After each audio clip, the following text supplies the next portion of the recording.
Hello guys, कैसे हैं आप लोग। स्वागत है आपका मेरे यूट्यूब चैनल पे।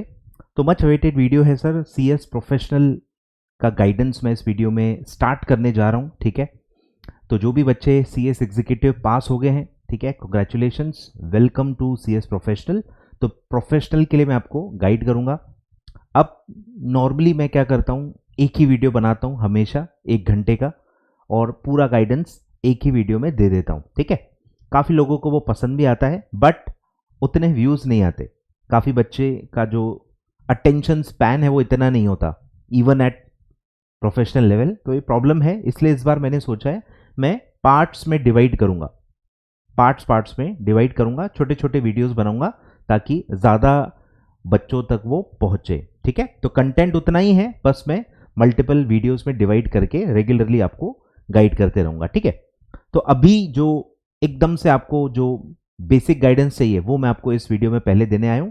जैसे कि भाई रजिस्ट्रेशन के डेट्स क्या हैं, रजिस्ट्रेशन की फ़ीस क्या है, एग्ज़ाम फॉर्म कब भरना है, एग्ज़ाम फॉर्म की फ़ीस क्या है, प्री टेस्ट के बारे में क्या है, सब्जेक्ट्स क्या क्या हैं, फिर इसमें ओपन बुक सब्जेक्ट्स होते हैं, इलेक्टिव सब्जेक्ट्स जिसको आप कह सकते हैं, तो उनमें से कौन सा चूज़ करना चाहिए। तो ये 3-4 टॉपिक्स अभी मैं इसमें गाइड करूँगा, और आने वाले वीडियोस में मैं सारे टॉपिक्स कवर करूँगा। आपको पहला अटेम्प्ट कौन सा मिलेगा वो भी इसमें मैं बता देता हूँ।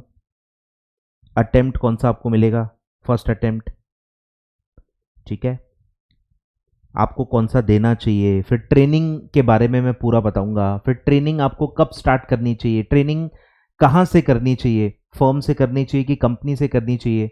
ऐसे बहुत सारे टॉपिक्स हैं, सब कवर होंगे, लेकिन एक एक करके वीडियो में मैं सेपरेट सेपरेट जो बड़े टॉपिक्स हैं, जो बड़े टॉपिक्स हैं उन पे मैं सेपरेट वीडियो बनाऊंगा, तो प्रॉपरली ज़्यादा बच्चे उसको देख पाते हैं।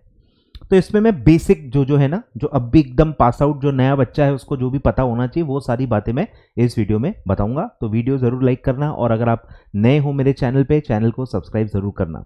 चलिए, तो प्रोफेशनल में सबसे पहले आपके 7 सब्जेक्ट्स हैं। ठीक है, सब्जेक्ट्स बता देता हूं मैं आपको। प्रोफेशनल में आपके 7 सब्जेक्ट हैं, डिवाइडेड इनटू 2 ग्रुप्स। ठीक है, 2 ग्रुप में डिवाइडेड है, 2 ही ग्रुप हैं, जैसे एग्जीक्यूटिव में 2 ग्रुप थे, यहाँ पे भी 2 ही ग्रुप है, ग्रुप 1 ग्रुप 2। ग्रुप 1 में आपके 4 सब्जेक्ट्स हैं, जैसे एग्जीक्यूटिव में थे, पूरा स्ट्रक्चर सेम ही रखा है।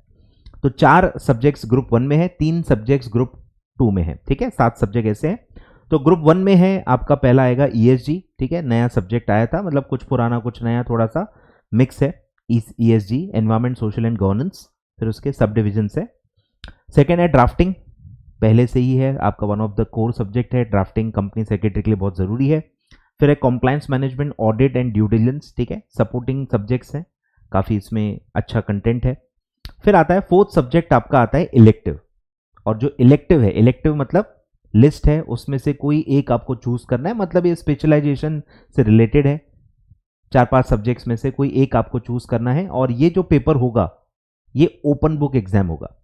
Elective papers are open book exams. ठीक है, बुक वगैरह कैरी कर सकते हो। ठीक है, तो आपको मतलब बहुत ही केस स्टडी और बहुत ही डेप्थ या कॉम्प्लेक्स इश्यूज पे आपको टेस्ट किया जाता है इसमें, तो बेसिक बेसिक चीज़ों पे आपको टेस्ट किया ही नहीं जाता। तो क्या क्या इलेक्टिव्स हैं ग्रुप 1 में। पहला इलेक्टिव है सीएसआर एंड सोशल गवर्नेंस, नया सब्जेक्ट आया था पहली बार।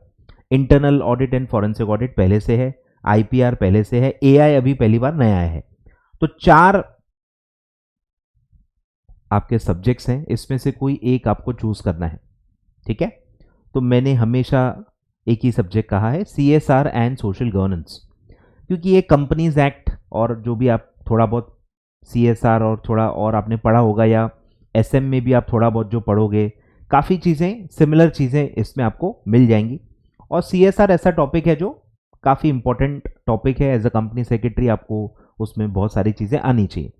बाकी चीजें जो है बहुत ही अलग हैं, जैसे इंटरनल एंड फॉरेंसिक ऑडिट बहुत ही अलग ही हो गया, एआई बहुत ही अलग हो गया। आईपीआर ले सकते हो, आईपीआर काफी रिलेटेड है आपका, बट आईपीआर आपको पता ही है, आप पढ़ चुके हो, तो बहुत टेक्निकल है। अगर आप आईपीआर में स्पेशलाइज करना चाहते हो और आपका वो डिसाइड हो गया है कि हाँ मुझे आईपीआर में ही जाना है, मतलब आप आईपीआर के दीवाने हो, और आपको लगता है कि नहीं मैं आईपीआर में ही कुछ करूंगा या करूंगी जिंदगी में, तो फिर आपको आईपीआर लेना चाहिए। बट अगर आपका कुछ भी डिसाइडेड नहीं है, तो CSR बेटर रहेगा आपके लिए, CSR एंड सोशल गवर्नेंस, ठीक है, ये आपको ऑप्ट करना चाहिए मेरे हिसाब से। फिर आते हैं ग्रुप 2 पे। ग्रुप 2 में है आपका SMCF, ठीक है, strategic management and corporate finance, यानी सिक्योरिटीज लॉ पूरा इसमें आएगा आपका। फिर है CRVI, ठीक है, कॉर्पोरेट रिस्ट्रक्चरिंग, थोड़ा बहुत ये कॉम्प्लेक्स सब्जेक्ट है, वैल्यूएशन एंड इंसॉल्वेंसी। और थर्ड सब्जेक्ट फिर इसमें इलेक्टिव है, मतलब 2 इलेक्टिव है, एक ग्रुप 1 में एक ग्रुप 2 में। ग्रुप 2 में भी आपको अब इनमें से एक चूज करना है। पहला है arbitration, mediation and conciliation, GST, ठीक है, GST अब ऑप्शन में है आपको। फिर है लेबर लॉ, फिर है banking and insurance and IBC, insurance and bankruptcy code, ठीक है। 5 में से कोई एक आपको चूज करना है। सबसे ज्यादा पॉपुलर स्पेक्टेक्युलर जो सब्जेक्ट है वो है IBC, क्योंकि IBC भी काफी इंपॉर्टेंट एरिया है कंपनी सेक्रेटरीज के लिए। IBC बहुत जरूरी है, जैसे CSR कनेक्टेड है और काफी इंपॉर्टेंट है, वैसे ही IBC मेरे हिसाब से इंपॉर्टेंट है और कनेक्टेड है, और मैक्सिमम बच्चे यही सब्जेक्ट आपको लेते हुए दिखेंगे, ठीक है। बट थोड़ा अब मैं डिस्क्लेमर देता हूं, ठीक है। डिस्क्लेमर यही है कि ये थोड़ा टेक्निकल है, काफी ज्यादा मुश्किल है स्कोर करना। मैंने काफी बच्चों के स्कोर देखे हैं, काफी साल हो गए, IBC ओल्ड सिलेबस में भी था। स्कोरिंग थोड़ा डिफिकल्ट है, बहुत ज्यादा टेक्निकल है, पर यस बहुत ज्यादा इंपॉर्टेंट भी है, आपके करियर से रिलेटेड है, और मेरे हिसाब से IBC लेना चाहिए। मतलब मैं होता तो IBC लेता, भले टफ है लेकिन IBC आगे काम आएगा आपको, ठीक है। लेकिन अगर आपको ऐसा लगता है कि छोड़ो यार IBC काम आएगा नहीं आएगा क्या पता, मेरे को तो पास होना है, मेरे को सेफ रहना है, तो थोड़ा अदर सब्जेक्ट्स भी आप कर सकते हो। जैसे कुछ बच्चे GST में जाना चाहते हैं, इनकम टैक्स और GST के दीवाने होते हैं, उनको उस स्पेस में जाना है, तो आप GST भी ले सकते हो, GST भी ले सकते हो, कोई दिक्कत नहीं है, ठीक है। और एक और चॉइस होती है जो कुछ ही लोग लेते हैं, वो है लेबर लॉ। लेबर लॉ आप काफी पढ़ भी चुके हो और आगे और एक्स्ट्रा लॉज उसमें आ जाएंगे, तो अगर आपको लेबर लॉ थोड़ा इजी लगता है तो आप लेबर लॉ भी ले सकते हो, ठीक है, लेबर लॉ भी ले सकते हो। क्लासेस की मैं बात करूं तो क्लासेस सबसे ज्यादा IBC की ही अवेलेबल होती हैं, गाइडेंस वीडियोस यूट्यूब सब IBC का ही आपको ज्यादा मिलेगा। GST का सेकंड नंबर पे आता है, थोड़ा बहुत ही मिलेगा, और लेबर लॉ तो न के बराबर है, मिलेगा ही नहीं, मतलब आपको सेल्फ करना पड़ेगा, ठीक है। क्लासेस करके अगर आपको प्रिपेयर करना है तो IBC ही आपका क्लियर चॉइस होना चाहिए, ठीक है। तो ऐसे 7 सब्जेक्ट हैं डिवाइडेड इनटू 2 ग्रुप्स, ठीक है। आगे ध्यान में, अब आते हैं हम फीस पे। तो रजिस्ट्रेशन की फीस जो है, ठीक है, आपकी है 20,000 रुपए, बढ़ चुकी है 20,000 रुपए आपको अभी रजिस्ट्रेशन का भरना पड़ेगा ICSI के पास, ठीक है। इसमें 1,000 प्री एग्जाम फी इंक्लूडेड है, ठीक है, 1,000 प्री एग्जाम की फी इंक्लूडेड है, तो आपको 20,000 अभी आपको भरना है, 20,000 आपको अभी भरना है। अब डेट्स क्या हैं सर, रजिस्ट्रेशन की डेट्स क्या हैं? तो बोथ ग्रुप अगर आपको देने हैं, सबसे पहले तो आपका एलिजिबल अटेम्प्ट अभी December 25 नहीं आ सकता, गैप होती है, मिनिमम गैप 4 मंथ्स की मिनिमम गैप होती है। आज आप 26, 27, 28 अगस्त पे खड़े हैं, आप गिन लो, और जो गिनते हैं तो जो मंथ में एग्जाम है वो मंथ मतलब पूरा छोड़ देते हैं। दिसंबर मंथ में आपका एग्जाम है तो भले 20 या 21 दिसंबर को होगा, पर पूरा दिसंबर छोड़ दो, वो काउंट नहीं करते हैं गैप के लिए, ठीक है। तो आप गिनेंगे अगर तो सितंबर, अक्टूबर, नवंबर 3 ही मंथ अवेलेबल है। मिनिमम गैप जो प्रिस्क्राइब्ड है वो 4 मंथ्स है to be eligible for single module.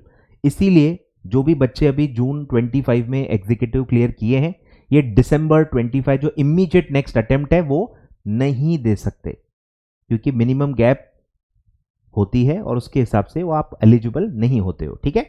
तो आपका जो पहला एलिजिबल अटेम्प्ट आएगा वो डायरेक्टली जून 2026 ही आएगा, ठीक है। अब अगर जून 2026 में आप बोथ ग्रुप देना चाहते हो, जून 2026 में अगर आप बोथ ग्रुप के लिए देना चाहते हो, तो आपको रजिस्ट्रेशन जो करना है वो 30 नवंबर 2025 तक कभी भी आप मतलब करवा सकते हो।